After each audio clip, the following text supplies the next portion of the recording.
So hey guys, welcome back to our my channel কাকিমারাটা চ্যানেলে তোমাদেরকে অনেক অনেক ওয়েলকাম। আর যারা অনেক অনেক সাপোর্ট করছো, অনেক অনেক ভালোবাসা দিচ্ছ, তাদেরকে অনেক অনেক অনেক ধন্যবাদ। এবং আশা করছি তোমরা খুব ভালো আছো, আমরাও তোমাদের আশীর্বাদে অনেকটা ভালো আছি।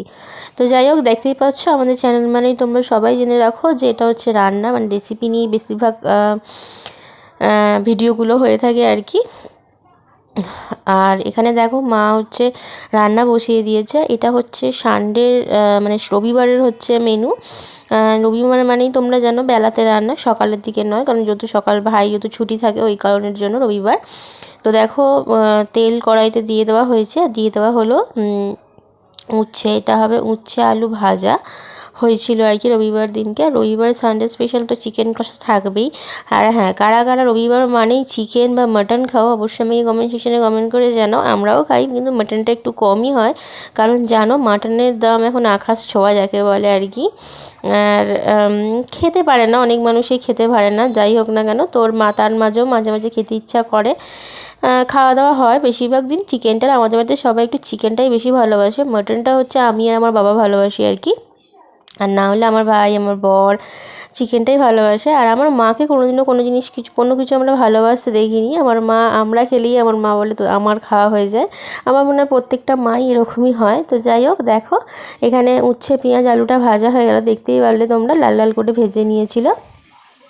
লাল লাল করে ভেজে নেওয়ার পর দেখো এখানে একটা আদা বাটা দিয়ে দেওয়া হলো, আর শুকনো লঙ্কাটা দিয়েছিল কড়াতে, দিয়ে ওটাকে যেহেতু ওটা জ্বলে যাবে, তেলটা নিশ্চয়ই গরম হয়ে গেছিলো, ওই কারণের জন্য মা তুলে রেখেছে। পরেও আমি ভয়েস ওভারটা দিচ্ছি। মা ভয়েস দিয়ে সেদিনকে ভিডিও করতে পারিনি, কারণ অনেকটা তাড়াহুড়োর মধ্যে ভিডিও করেছে, যেহেতু ভাই বাড়িতে ছিল আর এটা বেলা হয়ে যায়, আর রান্নাও ছিল অনেকগুলো। তো আমি লাস্টে অবশ্যই বলবো, আর তোমরা ভিডিও দেখেও অবশ্য বুঝতে পারবে কত কিছু রান্না হয়েছে। আমাকে বলতে হয় না রান্না, তোমরা খুব ভালো করে জানো যে আমরা রান্নার প্রথম থেকে শেষটা সবটাই তোমাদের সাথে শেয়ার করি, যাতে তোমরা বুঝতে পারো, এই কারণের জন্যই। তো এখানে দেখো পেঁয়াজ ভেজে নেওয়া হয়ে গেল, হয়ে গিয়ে শুকনো লঙ্কা পেঁয়াজ ভেজে নিয়েছে, একটু রসুন বাটা দিয়ে দেওয়া হয়েছিল, দিয়ে দেওয়া হলো তোমাদের লাল শাক ভাজা। এটা কিন্তু তোমরা নিরামিষভাবেও খেতে পারো, মানে নিরামিষ দিনে যখন খাবে তখন পেঁয়াজ রসুনটা দেবে না, তখন একটুখানি সর্ষে বলো বা পাঁচ ফোড়ন বলো সেটা ফোড়ন দেবে শুকনো লঙ্কার সাথে। আর যদি বাদাম পোস্ত দাও তো সুন্দর লাগে, বাদাম পোস্ত। অনেকে আবার বড়ি ভেজে তুলে রাখে, দিয়ে বড়িটাকে গুঁড়িয়ে দিতে হয়, হাতে করে গুঁড়িয়ে দিতে হয়, ওটাও খুব ভালো হয়। আমরা নিরামিষের দিনে এরকমভাবেই খাই। আর যেহেতু রবিবার সানডে একটু পেঁয়াজ দিলে অসুবিধা হবে না, সেই কারণের জন্যই মা একটু পেঁয়াজ দিয়ে দিয়েছে। তো এখানে দেখো শাক একটু সেদ্ধ হতে সময় দিতে হবে, কারণ যেহেতু লাল শাকের গোড়াগুলো মানে ওর আগাটা দেখবে একটু মোটা মোটাই থাকে বেশিরভাগ। তো যাই হোক, একটু সেদ্ধ হয়ে গেলেই শাকটা কিন্তু অলমোস্ট ডান। একটু মিষ্টি দিয়ে, যারা মিষ্টি খাও তারা মিষ্টি দিয়ে নামিয়ে নিলেই হয়ে যাবে আজকের শাক ভাজা। আর হয়েছিল আমাদের বাঁধাকপি। আর একটা জিনিস হচ্ছে, তোমরা অনেকে আমাকে কমেন্ট সেকশানে কমেন্ট করছো, যেহেতু আমি কমিউনিটি পোস্ট করেছি এবং একটা ভিডিওতে দিয়েছিলাম যে আমার হাতটা একটুখানি অবস্থা খারাপ আছে। তোমরা অনেকে আমাকে কমেন্ট সেকশানে কমেন্ট করে জিজ্ঞাসা করেছো, দিদিভাই তোমার হাতে কি হয়েছে।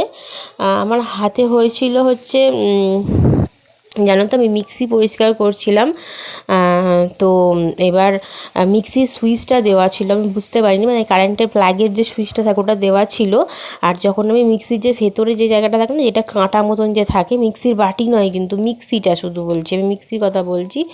এবার ওই মিক্সির মানে ওই কাঁটাগুলো না আমার মানে একদম না, আমি কি করতে গেছি না, হঠাৎ করে না ওটা ঘুরে গেলে হয় না, হাতে করে যখন ওই ভেতর দিকটা পরিষ্কার করতে গেছি, আর একদম মানে কি বলবো, যেই সময় হয়েছিল না, মানে কি বলবো, হাতটা ঠিক কেমন হচ্ছিল না, তোমাদের বলে বোঝাতে পারবো না। আর গল গল করে রক্ত বেরোচ্ছে, আমি তো বললাম মনে হয় ফেটে গেছে, হাত অর্ধেক আছে হয়তো নেই, মানে আঙুলটা আর কি। তো তারপরে দেখলাম মানে ছালটা একদম বীভৎসভাবে অনেকখানি উঠে গেছে, আর গল গল করে রক্ত বেরোচ্ছে, কারণ ওটা দেখো খুব নরম জায়গা, তো আঙুল মানে বুঝতেই পারছো অনেকটা নরম জায়গা। আর ভেতরটা না টনটন টনটন, যেহেতু ইলেকট্রিকে হয়েছে বুঝতে পারছো, ওটা কতখানি জিনিসটা ঘোরে বলো তো, তবেই তো একটা মিক্সি মানে পেস্ট হয় যে কোনো জিনিস, বুঝতেই পারছো তোমরা। আশা করি তোমাদের বোঝাতে পারছি আমি। এইবার আমার হাতটা কেমন একটা হচ্ছিলো জানো না। তারপরে আমি শাশুড়িকে ডাকবো, আমি ঘরে একাই ছিলাম, ছেলেটা ঘুমোচ্ছিলো। সবসময় তো করে ওঠা হয় না প্রতিদিনের। এবার তার আগে আমি দেখিয়েছি তোমাদেরকে, একটা ভিডিওতে দেখবে যে তার আগে আমি কিন্তু রসুন পেস্ট করতে গিয়ে না পুরো ছিটকে গেছিলো রসুনটা, মানে যেহেতু ছোটোটার মধ্যে পেস্ট করেছি, রসুনটা বেশি হয়ে গেছিলো, আদা রসুনটা পুরো ছিটকে মানে মিক্সিটা দেয়ালে ফেয়ালে লেগে গেছিলো। এবার আমি দেখলাম ওগুলো লেগে গেছে, তাহলে এটাকে পরিষ্কার করে নিই। ওই জন্য আমি পরিষ্কার করতে গেছিলাম আর কি। যে আর পরিষ্কার করতে গিয়ে যে দুপুরবেলা এইরকমভাবে বুঝতে পারিনি।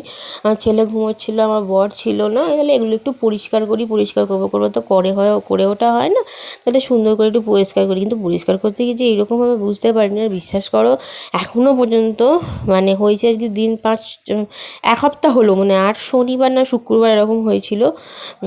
এবার 1 সপ্তাহ 10 দিন মতন হতে যাচ্ছে। মানে কি বলবো তোমাকে, হাতের অবস্থাটা এতটাই খারাপ ছিল আর আমি কিছু করিনি, মানে কোনো ডাক্তার ফাক্তার দেখাতে যাইনি। আমার বরের একটা ক্রিম ছিল, মানে একটা লোশন আছে।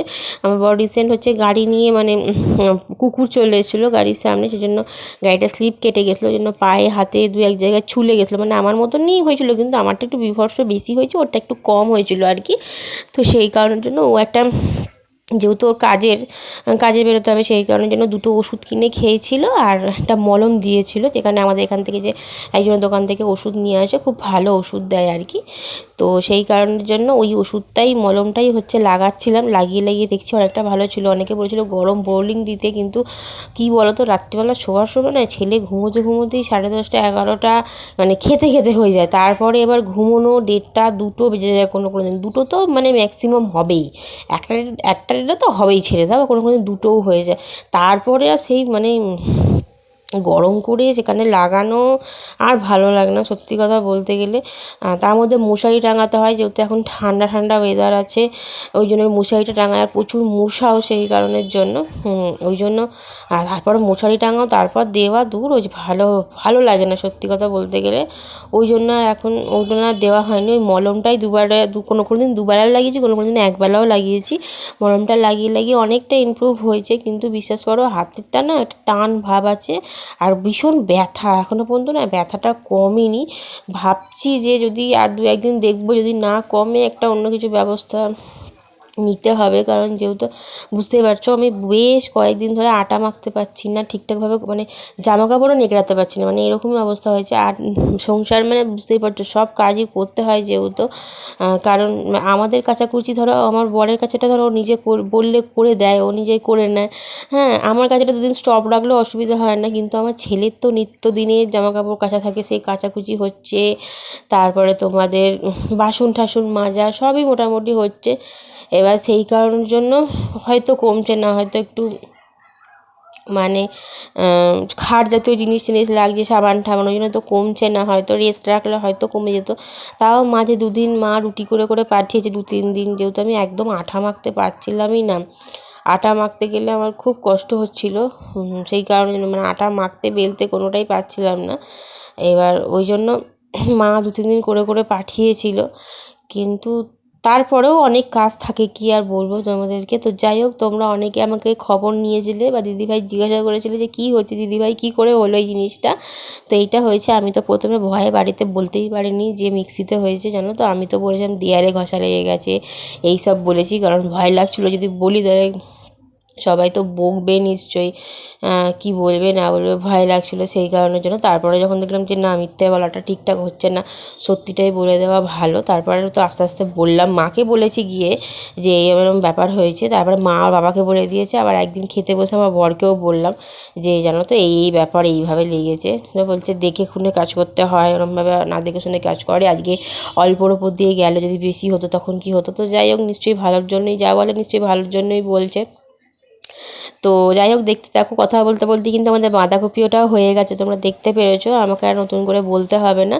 স্টেপ বাই স্টেপ পুরোটাই তোমাদের সাথে শেয়ার করা হয়েছে। তোমরা আশা করি পুরো ভিডিওটা স্কিপ না করে দেখলেই খুব ভালোভাবে বুঝতে পারবে। আর এই দেখো সানডে স্পেশাল যে মেনুটা, সেটা হচ্ছে চিকেন কষা। আর এবারে চিকেনটা কিন্তু আমাদের কোনো আলু দেওয়া হয়নি, অনলি ফর গ্রেভি চিকেন হয়েছিল, মানে শুধুমাত্র পেঁয়াজ আদা রসুন টমেটো দিয়েই হয়েছিল, এমনি কোনো আলু দেওয়া হয়নি। ভাই মা দুজনেই বললো যে প্রতিদিন মানে প্রত্যেকবারই যখনই চিকেনটা হয় তখন তো ধরো আলু দিয়েই হয়, তাহলে আজকে চিকেনটা বরঞ্চ আলু ছাড়াই হোক। আর যেহেতু অনেক কিছু রান্না হয়েছিল, উচ্ছে পেঁয়াজ আলু ভাজা, বাঁধাকপি, আবার হচ্ছে চিকেন, তো সেই আবার লাল শাক ভাজা, ওই কারণের জন্য এরমভাবে রান্না করা হয়েছিলো। এখানে ছিল টোটাল 1 কেজি মাংস। অনেকগুলো লোক খেয়েছে, ধরো আমি খেয়েছি, আমার বর খেয়েছি, আমার বাবা মা ভাই, আর হচ্ছে আমাদের ননদের জন্য একটুখানি পাঠানো হয়েছিল, যেহেতু রবিবার ওদের চিকেন হয়নি, ওদেরও চিকেন এনে দেয় আমার শ্বশুর। মাছ এনেছিল, মাছে খুব একটা ভক্ত নয়, কারণ মাছ খেতে পারে না, কাঁটা বেছে শাশুড়ি বেছে দেয়, তার জন্য মা বললো তাহলে তাহলে তুলিকে একটু দিয়ে আয়। আমার ননদের নাম হচ্ছে তুলি। আর এখানে দেখো যে মেটেটা বাটি করে রাখা হয়েছে, ওটা আমার ছেলের, ওটা সেদ্ধ করে দিয়ে আমার মা নুন দিয়ে আর একটু তেল আর একটু সামান্য হলুদ দিয়ে সেদ্ধ করে দিয়েছিল। ওটা আমি খাবারের সাথে পেস্ট করে ওকে খাইয়ে দিই। কী করবো, এইভাবেই খাওয়াতে হয়, মানে নাহলে একদম খায় না। মানে কবে যে আমার ছেলেটা ভালোভাবে খেতে পারবে, মানে প্রত্যেকটা বাচ্চারা যেরকম খায় থালা করে বসে সুন্দরভাবে, আমরা যেরকম ভাত খাই গোটা ভাত, সেরকমভাবে যে কবে খাবে জানি না। অনেক মানে কাঠখড় পুড়িয়ে হাঁটতে শিখেছে, অনেকে অনেক কথা বলেছে, অনেকে অনেক কথা শুনেছি, হ্যাঁ, তারপরেও নিজের ধৈর্য রেখেছি, ডক্টরের ওপর বিশ্বাস রেখেছিলাম। ডক্টর যেহেতু বলেছিল যে কোনো টেনশন নেওয়ার দরকার নেই, হবে, আমি যখন কথা দিচ্ছি সব হবে। তারপরে দেখলাম যে না, এখন দেখি কি না আস্তে আস্তে শিখেছে সেই হাঁটাটা, বলতে নেই মোটামুটি, হ্যাঁ, কিন্তু এই খাওয়াটা যে কবে আবার শিখবে জানি না। ওটাও ডক্টর বলছে আস্তে আস্তে চেষ্টা করুন, মানে হেভি ফুডটা দেওয়ার, তাহলে ও নিশ্চয়ই আশা করি আস্তে আস্তে শিখবে। যেহেতু ওর সবটাই লেট, মানে যেহেতু কোনো কিছু করার আগে খুব শরীর খারাপ হয়ে যায়, কেন জানি না, ওই কারণের জন্য সবটাই যখন ওর লেট, আশা করি হবে, ধৈর্য রাখুন, কিচ্ছু হবে না। আমি বলছি, ডক্টর আমাকে এইটুকুনি নিঃশ্বাস দেয়, আর ওকে প্রত্যেক মাসে আমি চেক আপ করাই, যেমন যেমন ডক্টর ওকে ডেট দেয়। তো যাই হোক, দেখো কথা বলতে বলতে আমাদের চিকেন কষাও কিন্তু অলমোস্ট ডান। চিকেনটা এইভাবে কষতে কষতেই কিন্তু সেদ্ধ হয়ে গেছিলো। অল্প একটু জল দেওয়া হয়েছিল, যেহেতু মানে একদম গ্রেভি চিকেন হবে, ওই কারণের জন্য অল্প জল দিয়ে একটু সেদ্ধ করে নেওয়া হয়েছিল। ব্যাস, এরমভাবে চিকেন কিন্তু কষতে কষতেই কিন্তু চিকেন সেদ্ধ হয়ে যায়। চিকেনে এমনি কোনো, আমি কিন্তু যখন কষি তখন দেখি অটোমেটিক চিকেনটা ছেড়ে যায়, একটা থেকে একটা ছেড়তে আরম্ভ করে, তার মানে বুঝতে পারবে চিকেনটা সেদ্ধ হয়ে গেছে। আর যেহেতু আমি খাবার পর রিভিউ দিচ্ছি, অনেক প্রতিদিন তো আলু দিয়ে খাই, এইটা খুব ভালো লেগেছে যেহেতু আলু ছাড়া ছিল। তবে আমি না আলু ছাড়া একদম খেতে পারি না, আমার সবেতেই যেন মনে হয় একটু আলু হলেই ভালো হয়, এরকম একটা ব্যাপার থাকে। তো যাই হোক, ভালো লাগলো, নতুন কিছু খেলাম একটা রবিবার, এটাই হচ্ছে ব্যাপার। তো আজকের ভিডিওটা এটুকুনি তোমাদের সাথে শেয়ার করলাম, কেমন লাগলো অবশ্যই কমেন্ট সেকশনে কমেন্ট করে জানাবে। আর যারা নতুন ইউজার তারা অবশ্যই চ্যানেলটাকে সাবস্ক্রাইব করে পাশে থেকো। আর যারা আমাদেরকে এত সাপোর্ট করছো, আবারও বলছি অনেক অনেক ভালোবাসা, এইভাবে একটু একটু করে ভালোবাসা দাও। তোমাদেরও পাশে থাকার চেষ্টা করছি, তোমাদের পাশে আছি, ধৈর্য রাখো, অবশ্যই তোমরাও মানে পাশে পাবে আমাদেরকে। তো চলো, আজকের মতো এইটুকুনি ভিডিও।